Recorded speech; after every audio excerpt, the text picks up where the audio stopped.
नमस्कार बेटा, आप सभी को हिंदी की क्लास में आपका स्वागत है। जैसा कि आप देख रहे हैं कि आज हम वर्ष की पाठ्य पुस्तक का जो चौथा लेसन है, क्रमांक के अनुसार चौथा लेसन है, लेकिन पहला जो लेसन है धूल, उसमें से आपके क्वेश्चन पेपर के अंदर क्वेश्चन नहीं पूछे जाएंगे, इसलिए वैसे क्रमांक देखा जाए तो ये तीसरे नंबर का पाठ है। ठीक है, पहला हमने पढ़ लिया था धूल और उसके बाद दुख का अधिकार, फिर बछेंद्री पाल, और अब है शरद जोशी के द्वारा लिखा हुआ तुम कब जाओगे अतिथि।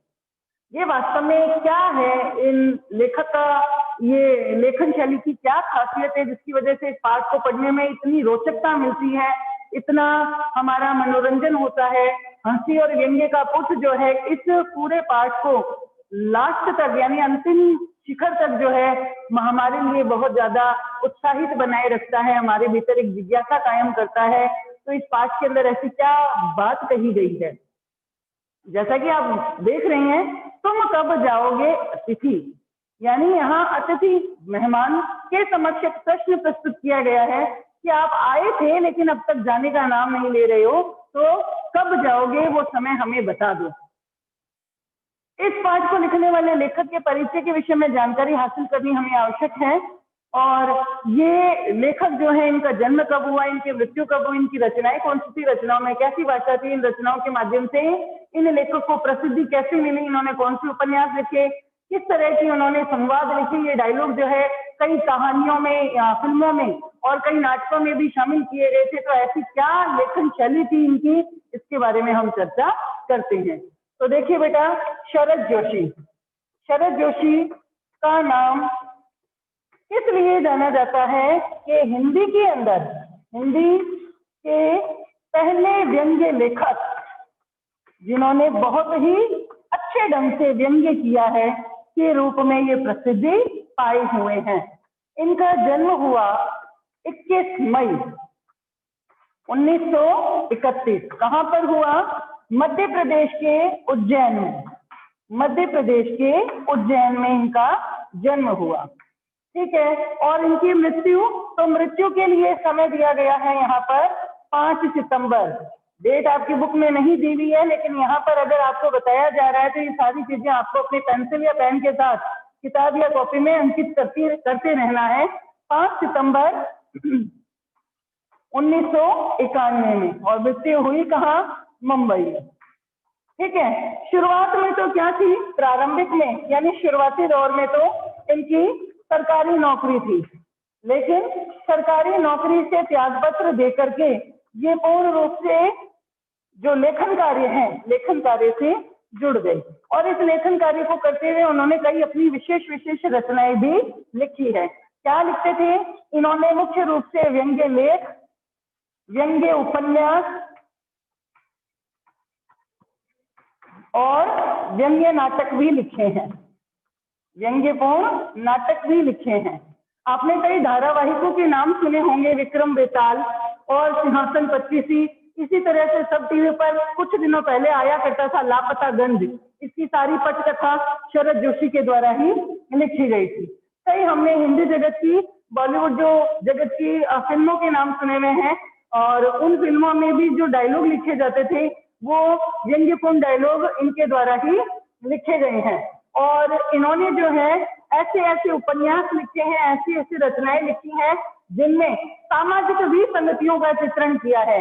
यानी इनका मुख्य रूप से जो लेखन कार्य के अंदर विषय रहा है वो विषय है सामाजिक विसंगतियों का चित्रण, और चित्रण करते हुए बेबाक रूप से, बेबाक यानी बिना किसी चिंता के, बिना किसी फिक्र के, बेबाक रूप से यानी स्पष्ट रूप से उसकी निंदा करना और उसमें बदलाव लाना, ये इनके रचनाओं का विषय रहा है। यानी ये मानते हैं कि समाज के अंदर जितनी जितनी बुराइयां हैं, जितने जितने रूढ़ियां हैं, जितने जितने तौर तरीके हैं जो मानव के विकास में बाधक है, उन सारी गलत धारणाओं का उन्होंने अपनी अपनी रचनाओं में चित्रण किया, और उन्होंने उस चित्रण के साथ स्पष्ट रूप से उसके ऊपर व्यंग्य किया, यानी निंदा की, खुले तौर पे उस चीज की निंदा करी और उस चीज में बदलाव लाने का भी अपनी रचनाओं के माध्यम से प्रयास किया। तो इन्होंने कौन कौन से जो है वो रचनाएं लिखी है। नाटक दिया गया है इसमें अंधों का हाथी। नाटक कौन सा है? अंधों का हाथी। और अंधों का हाथी ये जो नाटक है, और इनका जो उपन्यास है, वो उपन्यास जिसे इनको ख्याति मिली थी, मैं और केवल मैं, ये इनका मुख्य रूप से उपन्यास था। यानी अपने आप को क्या कहते हैं? और को कमलनाथ बीए, ये इनका एक उपन्यास है। इन्होंने कई अन्य रचनाएं भी लिखी हैं, और अन्य रचनाओं में जैसा अगर आपने बोर्ड की क्लास आठवीं क्लास बोर्ड एग्जाम दिया है, तो उनमें बुक में एक चैप्टर था जीप पर सवार इल्लियां, वो भी इनके द्वारा ही लिखा गया है कि किस तरह से सरकारी अधिकारी सामान्य किसान वर्ग का किस रूप में शोषण करते हैं, उसका भी उन्होंने वहां पर बेबाक चित्रण किया था कि इल्ली तो खेत को नुकसान पहुंचाए या ना पहुंचाए, उसको अंदर से खोखला बनाए या ना बनाए, लेकिन ये सरकारी महकमे में जो अधिकारी हैं, ये अपने भ्रष्ट आचरण के माध्यम से इस सारे जो किसान वर्ग है या जो सामान्य जनता है, ये साधारण वर्ग है, उनका भीतर ही भीतर शोषण किए जा रही है। इस प्रकार ये जो खुला ये स्पष्ट रूप से सामाजिक विसंगतियां, ये चाहे धर्म की हो, अध्यात्म की हो, सामाजिक क्षेत्र हो, राजनीतिक क्षेत्र हो, व्यक्तिगत क्षेत्र हो, किसी भी क्षेत्र इनसे अछूता नहीं रहा है। जहां कहीं भी इन्होंने इस तरह की विसंगतियां देखी है, गलत आचरण देखा है, भ्रष्ट आचरण देखा है, अपनी रचनाओं के माध्यम से उन्होंने इन सारी भ्रष्ट आचरण की निंदा भी की है, और निंदा करने के साथ साथ उसमें बदलाव लाना और उसमें सुधार लाना इनका मुख्य उद्देश्य रहा है। तो इस प्रकार हम कह सकते हैं कि शरद जोशी एक ऐसे हस्ताक्षर है जिन्होंने हिंदी के अंदर व्यंग्य लेखन का जो है सूत्रपात किया था। अब बात आती है इनकी लेखन शैली की। जैसा कि मैंने आपको बताया कि ये पहले व्यंग्य लेखक है जो शुद्ध खड़ी बोली हिंदी के अंदर लेखन कार्य किया करते थे, लेकिन इसके साथ साथ इस व्यंग्य लेखन के उनके इस व्यंग्य लेखन में और क्या ऐसी खास बात थी, तो इन्होंने इसको और ज्यादा प्रभावशाली बनाने के लिए क्या प्रयुक्त किए? मुहावरे। मुहावरों का प्रयोग करने के साथ साथ इन्होंने क्या स्पष्ट किया? स्पष्ट व्यंग्य, यानी सीधे तौर पे कटाक्ष करना, और सीधे तौर पे कटाक्ष करने के इस माध्यम के द्वारा इनका ये जो व्यंग्य कार्य है या व्यंग्य लेखन है, ये बहुत ज्यादा प्रभावशाली और आकर्षक बन गया है। और यह पाठक वर्ग का अपने इन रचनाओं के माध्यम से इन सामाजिक विसंगतियों से परिचय तो करवाते ही है, लेकिन पाठक वर्ग के सामने एक प्रश्न भी उपस्थित करते हैं कि आज के माहौल में, इस तरह के वातावरण में, इन सारी परिस्थितियों में किस तरह से बदलाव लाया जा सकता है। ये भी हमारे लिए एक वो प्रश्न रख देते हैं, यानी हमें सोचने के लिए विवश कर देते हैं कि वास्तव में इन सारी परिस्थितियों का आज के इस क्षेत्र में, आज के इस युग में क्या सारोकार है और इसमें कैसे बदलाव लाया जा सकता है।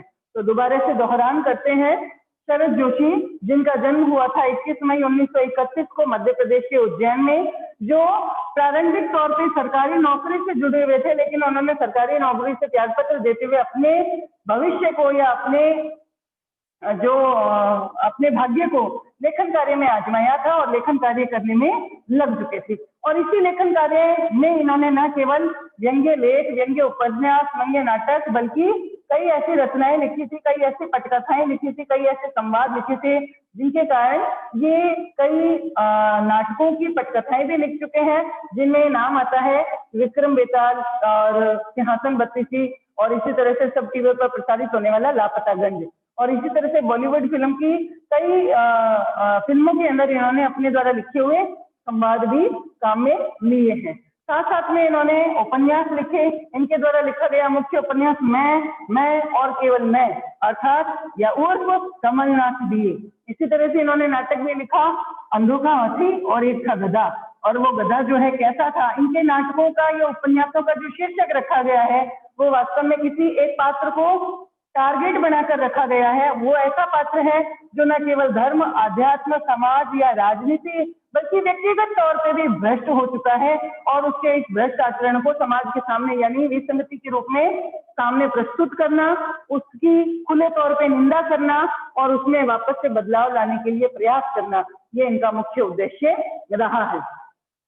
इनके व्यंग्य शैली की आकर्षकता और प्रभावशालीता का एक मुख्य कारण रहा कि इन्होंने अपने लेखन कार्य में मुहावरों का भी प्रयोग किया है और साथ साथ में मुहावरों के साथ स्पष्ट रूप से कटाक्ष किया है, यानी टोंट मारी है। टोंट मारते हुए ऐसे ऐसे कथन प्रयुक्त किए हैं जो न केवल इनकी रचनाओं को मनोरंजक बना देते हैं बल्कि पाठक के समक्ष प्रश्न भी उपस्थित करते हैं, सोचने के लिए मजबूर भी कर देते हैं। इन सारे प्रक्रम के पश्चात ये जो है मुंबई में थे और मुंबई में जो है 5 सितंबर 1991 को इनकी मृत्यु हो गई। इस तरह से हिंदी साहित्य के एक प्रमुख रचनाकार को हमने खो दिया, जो हिंदी के अंदर प्रमुख व्यंग्य लेखन के क्षेत्र से जुड़े थे और अच्छे व्यंग्यकार के रूप में अपनी प्रसिद्धि पा चुके थे। तो आइए चलते हैं अपने पाठ की ओर, जिसका शीर्षक दिया गया है तुम कब जाओगी अतिथि। नाम से ही ये स्पष्ट होता है कि ये एक प्रश्न पूछ रहा है, किससे? अतिथि से। अतिथि का वैसे अर्थ क्या होता है? अतिथि, जो बिना किसी तारीख के, बिना किसी सूचना के, बिना किसी पूर्व सूचना के जो है उपस्थित हो जाता है और उपस्थित होने के बाद अपनी आवाभगत करवाकर, अपना स्वागत सत्कार करवाकर 2 दिन में, 3 दिन में या कुछ समय पश्चात जो है वापस लौट जाता है। लेखक ये मानते हैं कि अगर इस तरह की काम को जो सिद्ध करता है वो तो वास्तव में अतिथि है। लेकिन अतिथि वैसे किसको कहा जाता है? अतिथि ये माना जाता है कि अतिथि देवो भव, जो मेहमान है वो हमारे लिए देवता के समान है। देवता कैसे दर्शन देते हैं, हमारी मनोकामना को पूर्ण करते हैं और वहां से वापस से गायब हो जाते हैं। लेकिन कुछ लोग ऐसे भी हैं जो बहुत ही ढीठ प्रवृत्ति के हैं, जो अपने मेजबान के घर बिना किसी पूर्व सूचना के जाते तो हैं, लेकिन 1 दिन, 4 दिन, 5 दिन, 1 हफ्ता ही नहीं बल्कि हमेशा के लिए अपने भारी पैरों के साथ वहां पर अपना डेरा डाल लेते हैं और जाने का नाम तक नहीं लेते। और इस स्थिति में वो अतिथि जो है अपनी गरिमा खो देता है। उस समय उसे देवता का दर्जा नहीं दिया जाता बल्कि उसे राक्षस से भी निम्न दर्जे का माना जाता है। तो ऐसे ही कुछ व्यक्तियों पर, ऐसे ही कुछ व्यक्तियों के प्रवृत्ति पर व्यंग्य करते हुए हमारे लेखक शरद जोशी ने एक ऐसा कथानक हमारे सामने प्रस्तुत किया जिस पर हमारे हिंदी सिनेमा जगत की अजय देवगन जो मुख्य एक्टर के रूप में थे उसमें, और वो एक फिल्म भी प्रस्तुत की गई थी, अतिथि तुम कब जाओगे। ये पटकथा इसी शरद जोशी के उपन्यास से ली गई है, जिसमें उन्होंने ये कथानक हमारे सामने प्रस्तुत किया और ऐसे लोगों पर व्यंग्य किया है जो बिना किसी पूर्व निर्धारित सूचना के अपने मेजबान के घर में अपना डेरा डालकर बैठ जाते हैं और जाने का नाम तक नहीं लेते हैं। ऐसी स्थिति उस मेजबान की आर्थिक स्थिति को भी संकट में डाल देती है, यानी उसका बटुआ तक कांप जाता है और आर्थिक सीमाओं की बैंजनी चट्टान भी उसकी हिल जाती है। तो आइए इसके परिचय के साथ थोड़ा सा पाठ की परिस्थितियों से भी परिचित हुआ जाए। लेखक खुद हैं, इसमें लेखक हैं पात्र, और लेखक के साथ उनका पूरा सहयोग दे रही है लेखक की पत्नी। तो एक दिन क्या होता है, लेखक और लेखक की पत्नी को ये सूचना मिलती है कि उनके घर कोई अतिथि आ रहा है, यानी लेखक का कोई पूर्व जो मित्र है, जो साथी है, जो उसके साथ पढ़ चुका है, वो जो है मेहमान के रूप में उनके घर आता है। लेखक ये मानता है कि जब किसी मेहमान को हम अपने घर आया हुआ देखते हैं तो तुरंत ही एक भावभीनी मुस्कुराहट के साथ हम उसका स्वागत और सत्कार करते हैं। तो लेखक ने कहा, इसी भावभीनी मुस्कुराहट के साथ मैंने अपने दोस्त को अपने गले लगा लिया और मेरी पत्नी ने भी झुककर सप्रेम उनको नमस्कार कहा। अब जब लेखक के घर वो दोस्त आया है मेहमान के रूप में, तो थोड़ा तो उनको संशय भी हुआ, क्योंकि पूरे महीने का जो आर्थिक संतुलन है वो भी बिगड़ जाता है। लेकिन लेखक ये मानता है कि वास्तव में मेजबान का ये कर्तव्य है कि वो मेहमान की पूर्ण आवाभगत करे। इसलिए वो ये कहता है कि रात्रि के डिनर को हमने एक बहुत अच्छी गरिमा प्रदान कर दी, जिसमें वैसे तो हम साधारण तौर पे एक सब्जी और जो है रोटी, इस तरह से साधारण खाना खाया करते थे, लेकिन उस दिन हमने उसे एक विशेष डिनर की गरिमा दे दी। क्या उसमें 2 सब्जियां और साथ साथ में रायता और साथ में मीठा भी हमने वहां पर उपस्थित किया। किसके सम्मान के लिए? अपने मेहमान के सम्मान के लिए। चलिए, एक दिन बीता, दूसरे दिन की सुबह हुई और लेखक ने सोचा कि आज जो है ऐसा लगता है कि ये जो मेरा मित्र है मेहमान के रूप में आया हुआ, ये एक फीकी मुस्कुराहट के साथ हमें टाटा बाय बाय कहकर के रवानगी लेगा। हम उसे खूब रोकने की कोशिश करेंगे, लेकिन वो हमारे इस सारे निवेदन को, इस आग्रह को ठुकरा देगा और यहाँ से विदाई ले लेगा, लेकिन ऐसा नहीं होता है। दूसरे दिन भी वो मेहमान उनके घर ही टिका रहता है। दोपहर के लंच को भी एक गरिमा दी गई और लंच के पश्चात शाम के भोजन से पूर्व जो है उसे सिनेमा ले जाया गया। चलिए जी, एक दिन और बीता। तीसरे दिन की सुबह हुई। लेखक और उसकी पत्नी ये मानते हैं कि आज का सूर्य उगते ही जो हमारा मेहमान है वो अपना बिस्तर समेट करके, यानी बिस्तर को गोल करके जो है यहाँ से जाने के लिए राजी हो जाएगा। लेकिन उसके मित्र ने उनके समक्ष प्रश्न उपस्थित किया कि मुझे तो मेरे कपड़े लॉन्ड्री में धुलवाने देने हैं। लेखक और लेखक की पत्नी स्तब्ध रह जाते हैं। ये उनके लिए अप्रत्याशित आघात था, यानी एक ऐसा प्रहार था जिसकी इन्होंने बिल्कुल भी आशा नहीं की थी, और वो जाने का नाम तक नहीं लेता। लॉन्ड्री से कपड़े भी धुलकर आ जाते हैं और चौथा दिन शुरू होता है। लेखक और लेखक की पत्नी ये मानते हैं कि अब ये यहाँ से जाने का नाम ले लेगा, तो लेखक ये मानते हैं चौथा दिन जो था वो हमारा बिल्कुल ही रूखा सूखा और नीरस बीता, क्योंकि हमारी चर्चा के विषय खत्म हो चुके थे। हमने जो हंसी और खिलखिलाहट के गुब्बारे छोड़े थे वो भी आसमान से गायब हो चुके थे। हमारे लिए बात करने का कोई भी मुख्य केंद्र बिंदु या विषय नहीं था। मैं पत्रिका पढ़ने में लगा हुआ था और वो भी समाचार पत्र के पन्ने पलट रहा था, लेकिन जाने का नाम नहीं ले रहा था। मन में एक ही प्रश्न को बुला रहा था, अतिथि तुम कब जाओगे? 4 दिन बीत चुके और 5वें दिन की सुबह हुई। तो 4 दिन जब बीतने लगे तो रात्रि में पत्नी ने कहा, अब मुझसे तो ये फालतू की औपचारिकता नहीं निभाई जाएगी, मैं आज के डिनर में तो सिर्फ खिचड़ी ही बनाऊंगी। तो लेखक कहता है, कहाँ तो चले थे विशेष रूप के डिनर से, और अंत तक आते आते खिचड़ी पर आ गए, और अब तो ऐसा लगता है हमें उपवास ही करना पड़ेगा, तभी कहीं जा करके इस अतिथि से हमें मुक्ति मिल पाएगी।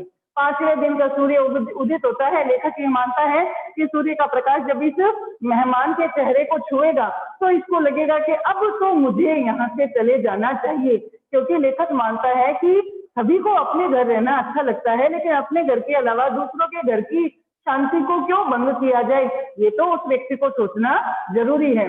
लेकिन जो मेहमान ऐसा नहीं सोचते वो देवता नहीं बल्कि राक्षस तुल्य माने जाते हैं, जो अपने मेजबान की आर्थिक स्थिति का शोषण करने में लगे हुए हैं।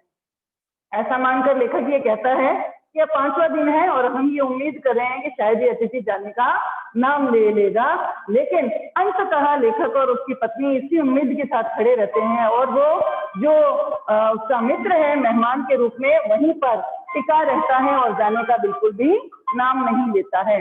तो इस प्रकार लेखक ने इस पूरे पाठ्यक्रम की इस शीर्षक को एक नया विषय, इस विषय को एक नया शीर्षक दिया, जिसे रखा गया, जिसका नाम रखा गया, तुम कब जाओगे अतिथि। और इसी उम्मीद के साथ लेखक और उसकी पत्नी अंत तक डटे रहते हैं। और लेखक ये भी कहता है कि अगर कोई व्यक्ति अपनी इस तरह की सीमाओं को लांघ दे तो गेट आउट भी एक ऐसा वाक्य है जो कहा जा सकता है, यानी हम दिखा सकते हैं कि तुम किस रूप में भी भली देवता हो, लेकिन हम तो मनुष्य हैं और मनुष्य और देवता की कभी भी बराबरी नहीं होती, इसलिए तुम कब जाओगे अतिथि।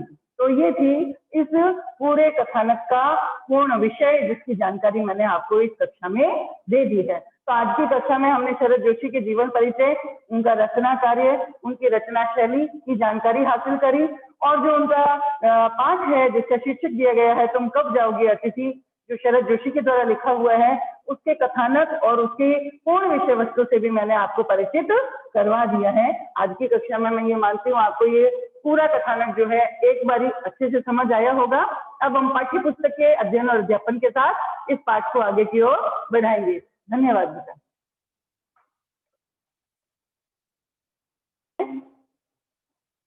आपकी दी गई पाठ्य पुस्तक में बताया गया है कि शरद जोशी जिनका जन्म 21 मई 1931 को हुआ था, और कहाँ पर हुआ था? मध्य प्रदेश के उज्जैन नामक शहर में हुआ था। जैसा कि मैंने आपको पूर्व में बताया कि इन्होंने अपना जो बचपन है कई शहरों में बिताया और बाद में जो है सरकारी नौकरी से जुड़े रहे, लेकिन इन्होंने क्या किया, सरकारी नौकरी से पूर्ण रूप से त्याग पत्र दे दिया और अपने पूरे भाग्य को लेखन कला से जोड़ दिया, यानी आजीविका के रूप में इन्होंने लेखन कार्य को चुना। शुरू में तो इन्होंने कहानियां लिखी, फिर पूरी तरह से ये व्यंग्य लेखन करने लगे।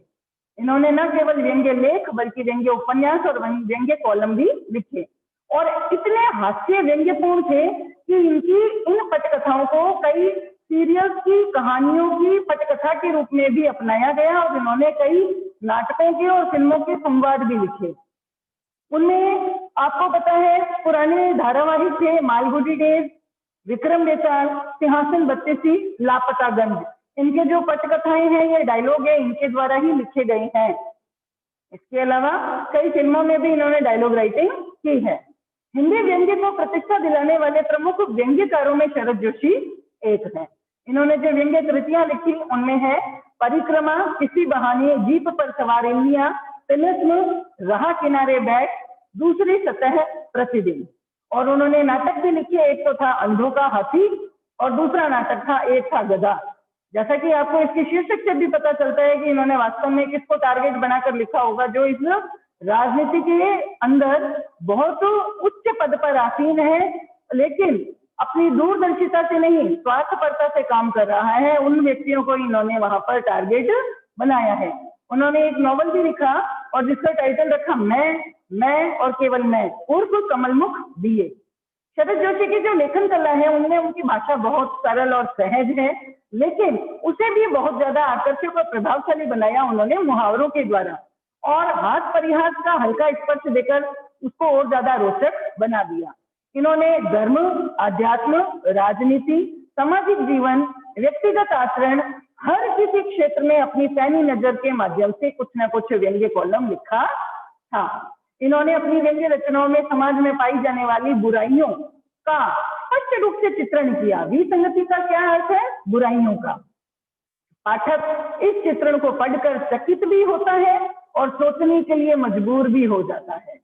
तो प्रस्तुत पाठ दिया गया, तुम कब जाओगे अतिथि। इसमें भी शरद जोशी ने ऐसे व्यक्तियों की खबर ली है जो अपने किसी परिचित या रिश्तेदार के घर बिना किसी पूर्व सूचना के चले आते हैं और फिर जाने का नाम ही नहीं लेते, भले ही उनका टिका रहना मेजबान पर कितना ही भारी क्यों ना पड़े। तो लेखक खुद कहते हैं कि हमसे प्रश्न कर रहे हैं, अच्छा अतिथि कौन है?